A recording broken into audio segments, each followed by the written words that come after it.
Declaration of D, name redacted. I, D, hereby declare as follows. I have personal knowledge of the facts set forth below, and if called to testify, I could and would do so competently. My name is D. I was born on July 27, 1984, in Guatemala. My husband, our 5 children, and I are seeking asylum. Currently, we are subject to the Remain in Mexico, or MPP program. We are obligated to remain in Mexico while we go through our immigration proceedings. The lawyer representing us in our immigration proceedings is Stephanie Blumberg. My husband and I have 5 children, a 4-year-old son, 9-year-old son, 10-year-old son, 12-year-old son, and 17-year-old daughter. My 17-year-old daughter is not my husband's biological father, but he has raised her, and she only knows him as her father. My sons do not know that my husband, their father, is not their sister's father. My 9-year-old son was previously treated for symptoms consistent with leukemia. 4 years ago, he suffered from dizziness, his nose would bleed, lack of appetite, exhaustion, and fatigue. It was detected that he had weak platelets, and we acquired him treatment. In Guatemala, he was hospitalized. They gave him a lot of treatment in the form of pills and syrups every day. It's supposed to be that my son has at least 1 vitamin-rich milk per day. We know this milk as Pediasure. But in Mexico, I do not have the money to buy it for him. After so much treatment, his stomach and intestines were left very weak. Now there is very little that he can eat without having pain and discomfort. The last time my son was seen by a doctor was in Guatemala. In Mexico, he has not received treatment due to lack of resources. He is now again suffering from dizziness, loss of appetite, digestive problems, and fatigue. In Guatemala, our family was extorted by cartel members. We do not know the people who extorted my husband, but I take people who are involved in organized crime in our town very seriously. Years ago, they extorted members of my family. When they didn't pay, they killed several, including my cousin, who was shot in their own house in front of me. I remember hugging her while she was bleeding. In March 2019, my daughter was coming home from school. Along the way, she was a victim of rape. Her assailants told her it was her dad's fault for not paying them. They threatened her with death. After she suffered the rape and death threat, my daughter fell into a depression. She no longer left the house, hardly spoke, and expressed the desire to take her own life. We decided to flee Guatemala in April 2019. In Guatemala, I worked as an esthetician. I liked my job. We also had our house, the same one in which I was born and raised by my grandparents. I loved our house. I would never have fled my country if it were not for the safety of my children. If this were not about keeping them alive and safe, we would never have left our country, our home. If we return to Guatemala, I fear they will kill us and our children. At the end of April 2019, we were en route to the United States. In Arriaga, Chiapas, Mexico, 3 men assaulted us at gunpoint. We thought they were federal officers because of the way they were dressed. The 3 wore a long-sleeved polo shirt with the Mexican flag on the arm of the shirt and a gray plaque stitched to the uniform. They wore dark-colored pants. They covered half of their faces with a scarf. All 3 were armed. One had a gun and the other 2 carried a machete. They told us to give them everything we had. They demanded to empty our bags and suitcases, and at gunpoint they told us to undress. They hit my husband on his neck with a gun. We were all completely naked. To my 17-year-old daughter, one of the assailants grabbed her by the neck and tried to suffocate her. I was so scared and worried that I started crying. I tried to shout to defend her, but an officer hit me on the back and knocked me onto the floor. I felt so impotent. My job as a mother is to protect my daughter, and I had failed. Those assailants robbed us of 5,000 Mexican pesos. They took the money and ordered us to put our clothes back on. Before going, they told us, "If you talk, we will look for you and kill you." Even so, my husband and I decided to report them to police. We filed a complaint, but to date there has been no response. Every day we fear that they will find out that we reported them and they will kill us. I believe that everything my daughter suffered in Arriaga caused her to relive what happened to her in Guatemala. It has affected her a lot and causes her a lot of depression. She tells me that she never wants to get married.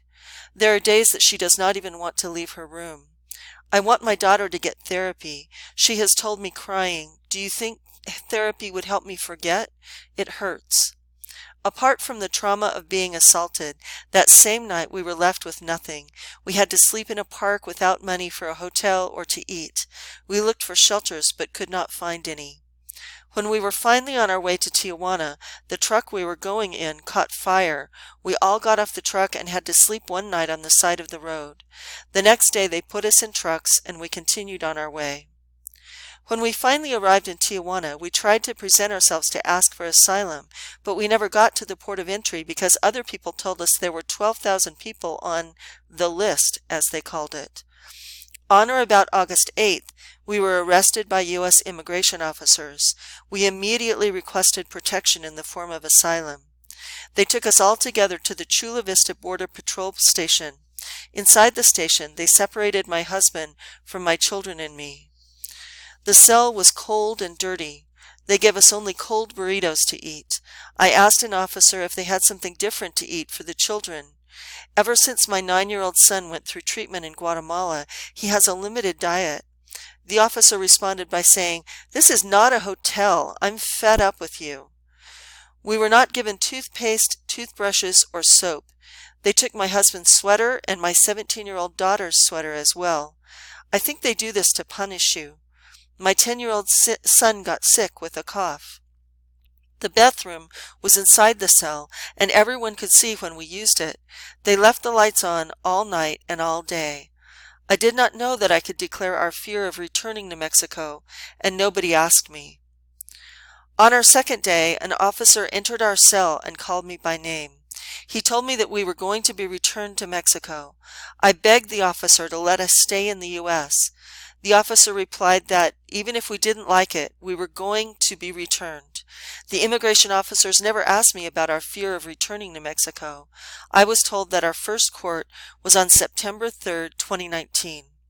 We were detained for 2 days in total before being returned to Tijuana. In Tijuana, we tried to find a lawyer for our asylum case. We called different people from the list that immigration gave us. We went to a workshop for migrants requesting asylum. We could not find a lawyer before our first court hearing. We are very afraid of being in Tijuana. There is a lot of violence, and we cannot trust the police.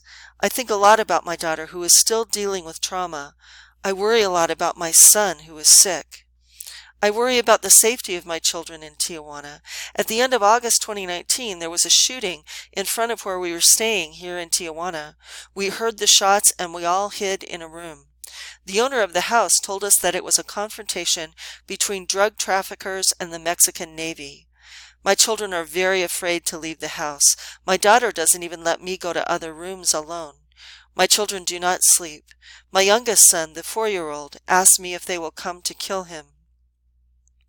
On September 22nd, 2019, in preparation for our first hearing, we tried to find a hotel near the port of entry.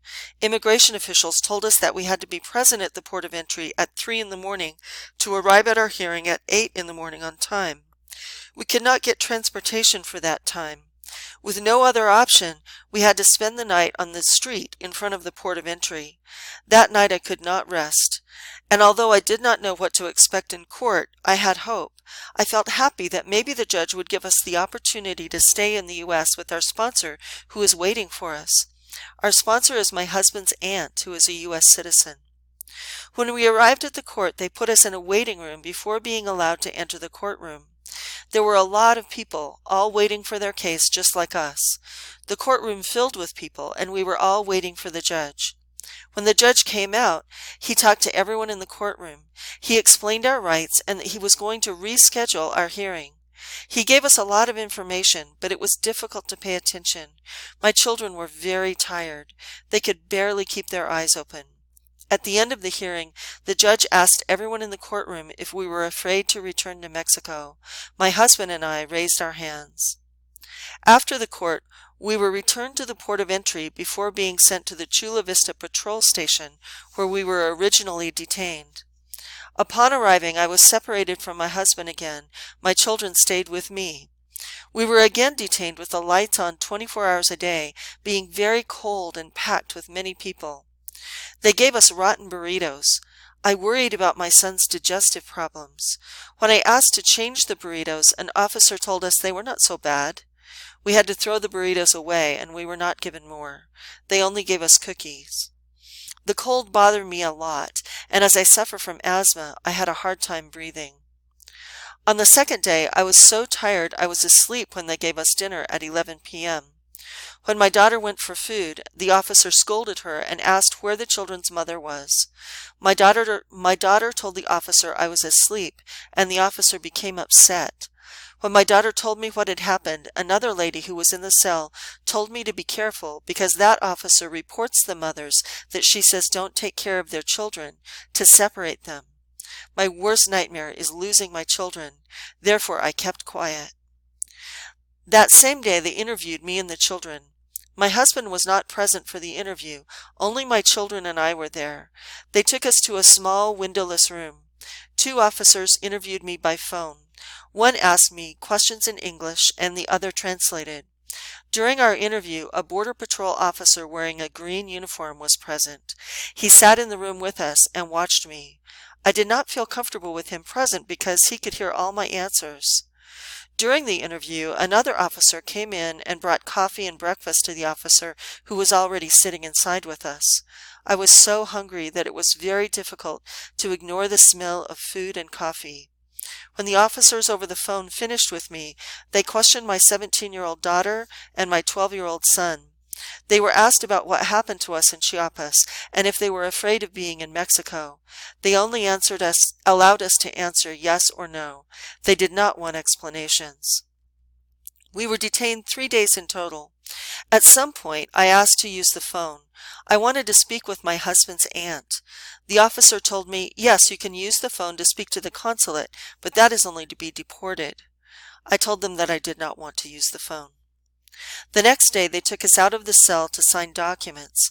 My husband was never with me. I didn't know anything about him, if he had been given an interview or if he was going to be returned with us. They never explained to me the results of the interview. When I asked the officers about my husband, they replied, I don't know, I'm not taking care of him. My husband was returned along with us.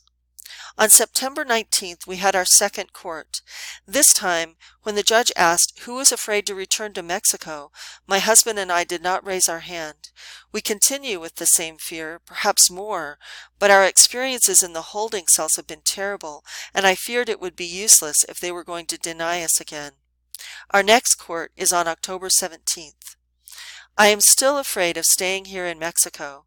Apart from everything else, they have found many dead near where we are staying.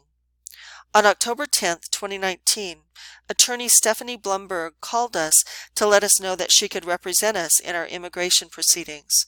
She gave us hope. I hope she can help us out of this situation. On October 17th, our lawyer Stephanie was present at our court hearing. She asked the judge for more time to prepare our case. We did not tell the judge about our fear of returning to Mexico. Our next court date is scheduled for November 5th, 2019 at 8 in the morning. I understand at our next court we can ask for another fear of return to Mexico interview. I worry that without Stephanie at the interview with us, we will not be able to communicate our fear in a way that the officers want, or that we will not know what to say so that they will understand what we have suffered here in Mexico. I would like to have her there to control my nerves, get the necessary information, and to explain if we do not understand the questions. I fear that my family will not pass the interview and that we will be forced to return to Mexico, where our lives are in danger. I would like to maintain my family's identity private. I worry that if our names were revealed, it could affect our immigration case. All I want is for my family to go through our immigration proceedings without interference and from a place where we feel safe. I declare under penalty of perjury of the laws of the United States of America that the foregoing is true and current. Signed October 24th, 2019 in San Diego, California.